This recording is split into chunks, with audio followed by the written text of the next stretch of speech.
Sejam bem-vindos. Solução de equações algébricas por Newton-Raphson multivariável, professor Schiesi e André Breton. Bom, nós vimos que para o Newton-Raphson univariável, a gente propunha uma aproximação linear para a função em torno de dado ponto x0.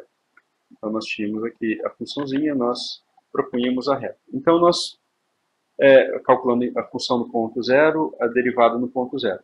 Então, nós tentávamos ver o momento em que essa reta cruzava o zero para obter o x.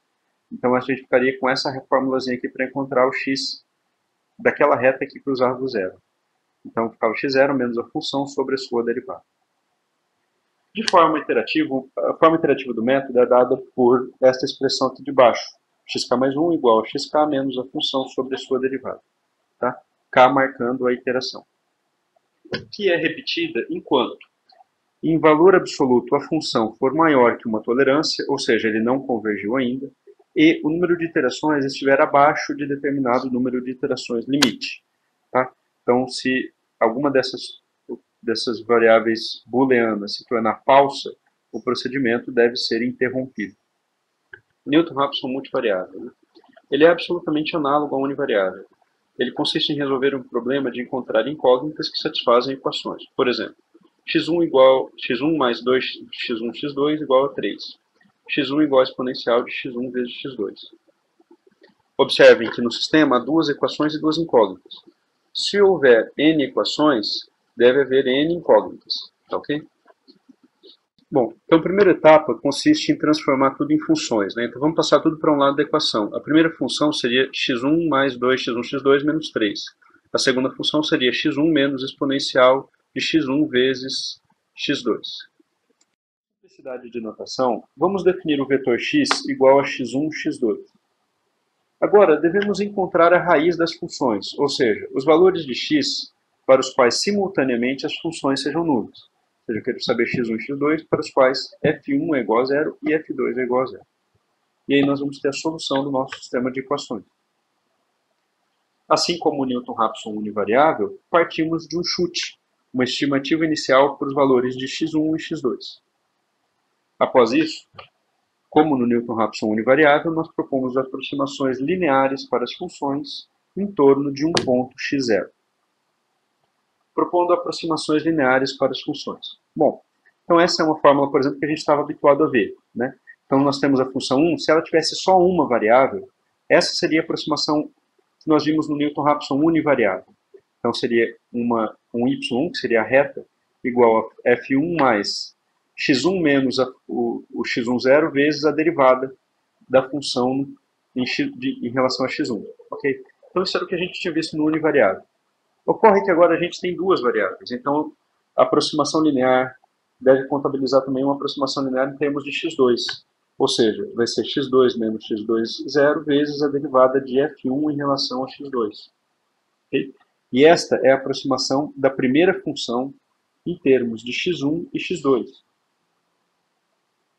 Analogamente, para a segunda função, a aproximação linear vai ser essa daqui, a função 2 calculada no ponto, menos mais x1 menos x10 vezes a derivada da função 2 em relação a x1, mais x2 menos x20 vezes a derivada da função 2 em relação a x2. Nós podemos escrever isso na forma matricial, na forma vetorial. Observe, eu posso montar um vetorzinho ali, y1, y2, ok? Fica aqui do lado esquerdo da equação, igual a função f1, f2, calculadas no ponto zero, mais, observem que esses outros dois termos nós podemos escrever matricialmente conforme aqui representado. A derivada da função 1 em relação a x1, derivada da função em relação a x2, derivada da função 2 em relação a x1, derivada da função 2 em relação a x2, vezes o vetor de diferenças, x1 menos x12. Então, ao abrir a multiplicação matricial, nós retornamos as equações de cima. Okay? Ou ainda, né? Isso daqui é um vetor y, isso aqui é um vetor de funções no ponto zero, isso aqui é a derivada da função no ponto zero, isso aqui é um vetor de diferenças, x menos x0. Agora, nós desejamos conhecer para qual x a aproximação linear é nula. Ou seja, o mesmo que a gente fazia no Newton-Raphson univariável. Eu quero zerar esse vetor de y simultaneamente. Então, esses daqui são vetores e matrizes, né? Então, observe que eu posso passar o f0 para o outro lado, multiplicar por menos 1, ou seja, rearranjar, eu tenho essa equação aqui. Para isolar o x, nós multiplicamos pelo inverso da matriz de derivadas, da matriz jacobiana. Multiplicando pelo inverso pela esquerda, porque a ordem pelo lado que a gente está multiplicando modifica, né? Nós vamos ter aqui como matriz identidade, que é 1 da matemática vetorial, ele não precisa ser representado, e nós vamos ter do lado direito menos a inversa da jacobiana vezes a função. Isolando o vetor x, na verdade, passando o x0 para o outro lado, a gente vai ter x igual a x0 menos a inversa da jacobiana vezes a função. Okay? Que é absolutamente análogo ao Newton-Raphson univariável, em termos de similaridade da forma.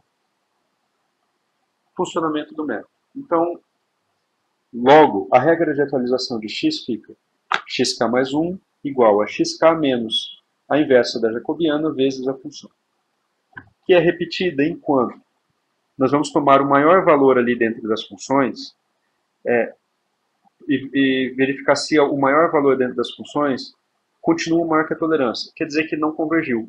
Porque quando ele convergeria?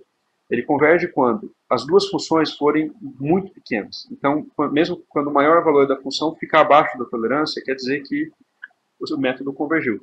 Mas se algum deles for maior do que a tolerância, quer dizer que não convergiu. Então, e o número de iterações for menor do que o número de iterações máximo. Então, quando essas duas condições forem verdadeiras, ele fica repetindo o método. Ok?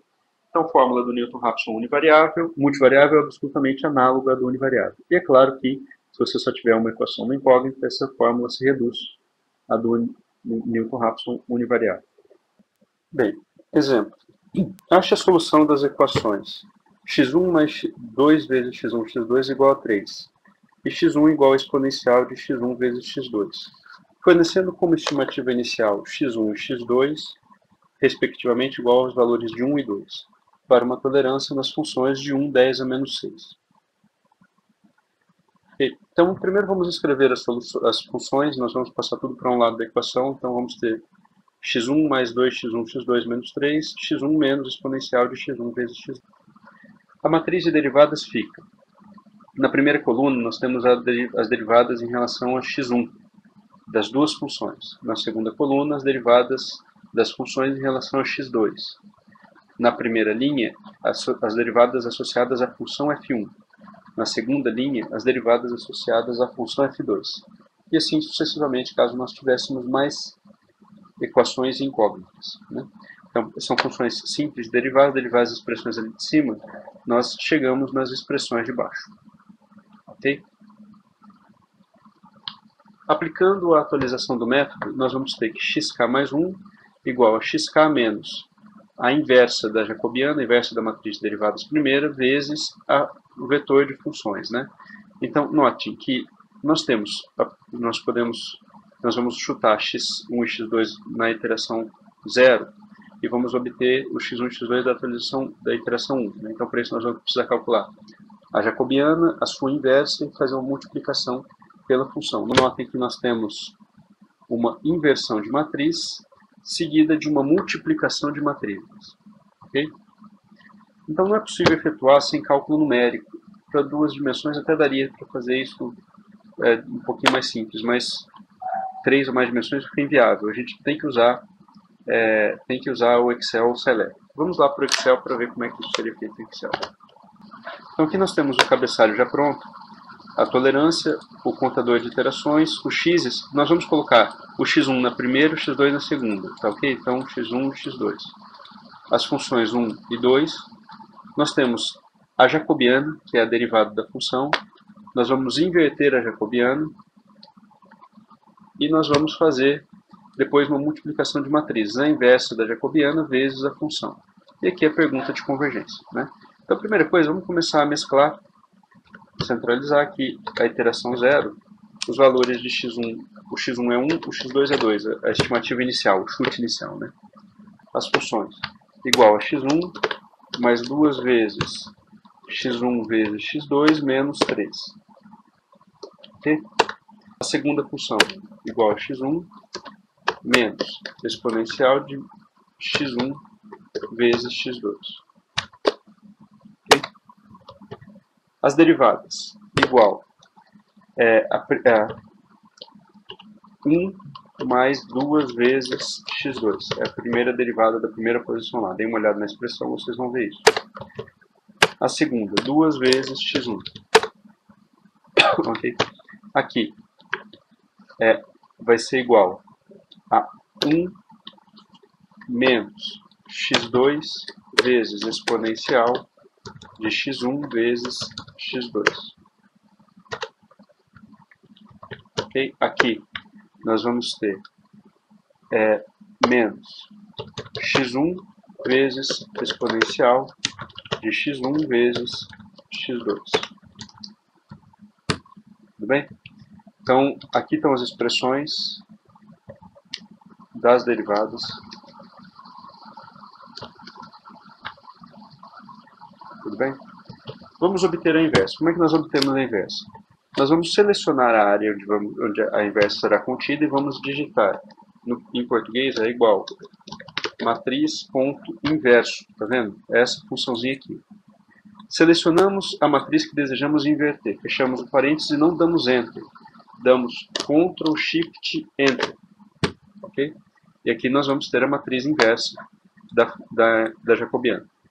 Agora nós temos aqui uma multiplicação matricial. Analogamente, vamos selecionar a região que conterá o resultado da multiplicação. São essas duas linhas. Igual matriz.multi. Vamos selecionar a matriz inversa jacobiana, seguida da função. Analogamente, não damos Enter, damos Ctrl Shift Enter. Beleza? Nós vamos botar aqui a pergunta da convergência. Vamos perguntar... vamos mesclar essas células aqui, mesclar e centralizar. Vamos perguntar se o máximo em valor absoluto da função for menor do que a tolerância, sinal de que convergiu. Se não, não convergiu. Okay? Então ainda não convergiu. Tudo bem? Nós temos ali as expressões, agora nós vamos atualizar, né?